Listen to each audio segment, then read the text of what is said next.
All right, with the U.S. election results still not yet finalized, a lot of countries all around are calling for patience and asking that foreign entities do not interfere in America's voting process. Sounds familiar? Yeah, RT's Alex Mihailovich has the story. From Ukraine to Venezuela. For decades, the U.S. has been accused of interfering in elections around the globe, while insisting that others stay out of its voting process. It is a double standard that they present when they meddle in the internal affairs of other countries where they do not respect the electoral rules of those countries, such as what happened in Bolivia, such as what has happened in Venezuela, where we are an example in terms of electoral matters. U.S. security officials say that there has been no foreign meddling detected in America's current presidential vote, a stark contrast to just weeks ago, when U.S. intelligence accused Russia and Iran of interfering in the election. While things are supposedly above board in the U.S. vote, the same can't be said for elections in countries where America has been involved.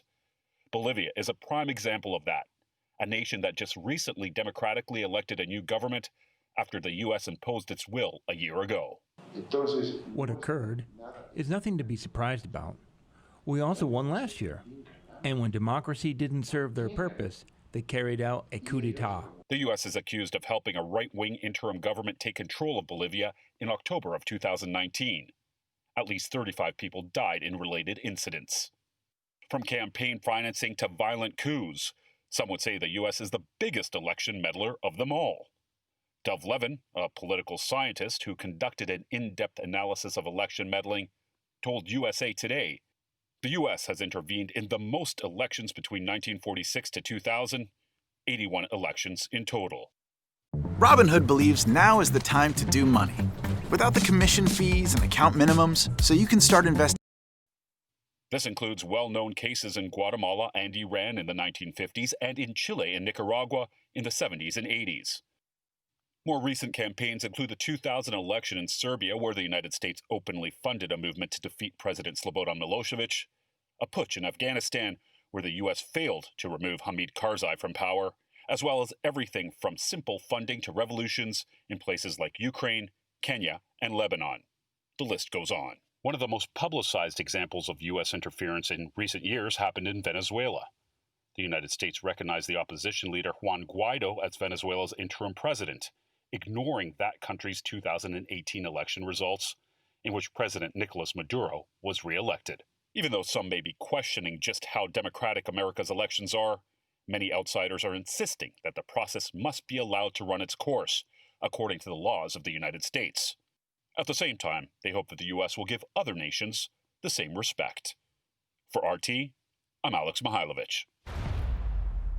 All right, 2 days later and still no results for the 2020 elections. A number of states still outstanding. You know this, with no numbers finalized, which calls into question the American election process. And with America's historic intervention in numerous elections or observations of these elections overseas by the UN, some people are wondering if it's time that America have outside observers in its process. So joining us now for this discussion, former U.S. diplomat Jim Jatros is here. So Jim, how about that? Can you imagine if the UN marched in here to oversee the elections? How do you think that would go over?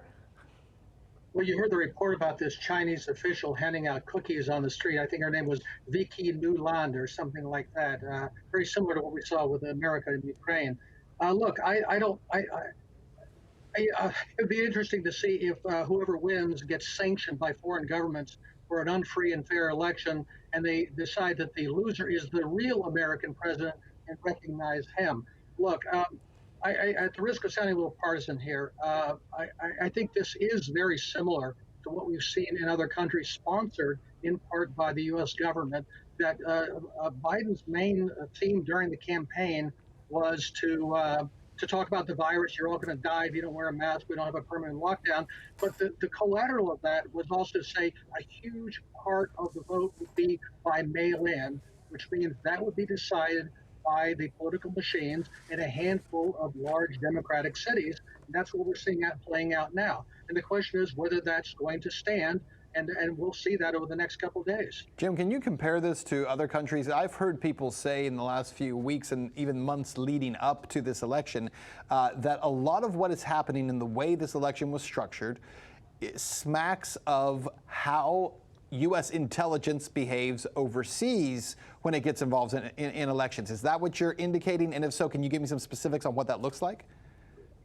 Well, I think there are a couple of things. One is you create the expectation that the only way that the president or the designated target of the operation can win is through fraud, and then you mobilize expectations through the media, through the public organizations, polling and things like that to produce that result. So that's the only realistic outcome, or else the other guy has stolen it. You do have then, I think, other mechanisms through non-governmental organizations to mobilize people on the streets. And also, in some cases, I think this is what we're seeing here through the manufacturing of ballots of very questionable provenance that are showing up in the middle of the night.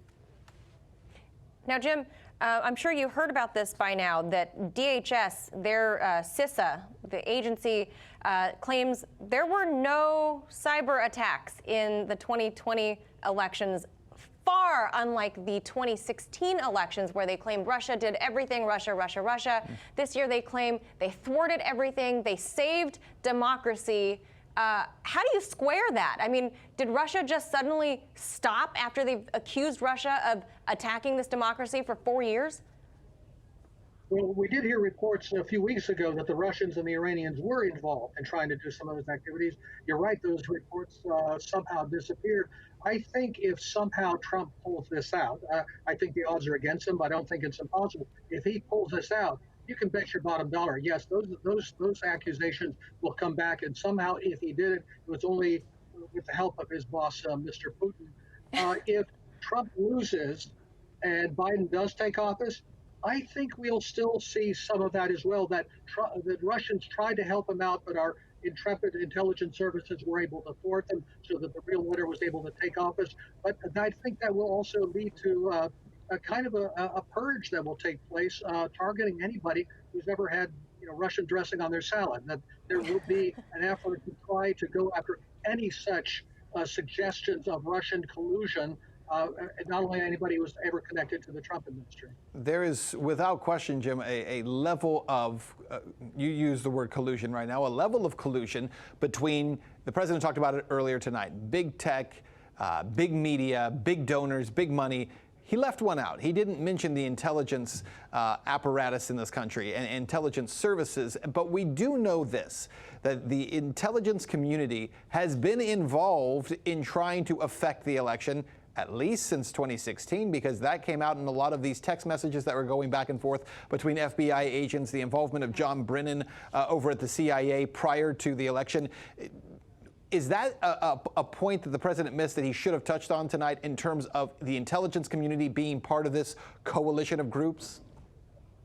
Well, it certainly would have been accurate for him to say that, but it points out the rather awkward position that he's in, that he's nominally the boss of all these guys, even though, as far as I can tell, he's never really had effective control over the intelligence agencies, that they don't really do anything that he wants them to do. For example, when he wants to release the FISA-Gate documents that had to do with the birth of Russiagate back in 2016, well, they dragged their feet, and as Chuck Schumer says, we'll get you 6 ways from Sunday if you cross them. And I think we saw that in the Ukraine-Gate impeachment saga, where there was, from the very depths of the government itself, the entities that are trying to get him out of office as this foreign implant. They did not succeed in 2016. They did not succeed during impeachment. Maybe they're succeeding now through, as we've discussed earlier, some of the same mechanisms that we've used on other countries, particularly in Ukraine. By the way, there was a great piece in Revolver News pointing out that, in a sense, that the mobilization Black Lives Matter, Antifa, that black is the new orange, like the Orange Revolution, that they're some of the same organizations and even some of the same people, like this gentleman named Norm Eisen, were some of the same people that were responsible for the regime change in Ukraine and now staging the same thing here at home. You know, guys, what I think is very interesting here, because Trump hasn't thrown in the towel, and as he shouldn't, because the numbers haven't been finalized yet. But if he somehow manages to eke out this win one way or another, what this would prove after DHS has come out and says we were successful in keeping away foreign interference, what this would prove for President Trump is that he is not an aberration, that this wasn't an accident, that he was the real deal, and that that narrative goes, right, is my point, Jim. I hope you're right. I tend to think that if he does manage to win, somehow that story will reverse, and they'll go back to their narrative a few weeks ago. Hey, look what the Russians did, and people have a very short attention span. It's down the memory hole, we said yesterday. All right, we'll leave it right there. Former U.S. diplomat Jim Jatras, always good to see you. We'll see you back again soon. Thank you.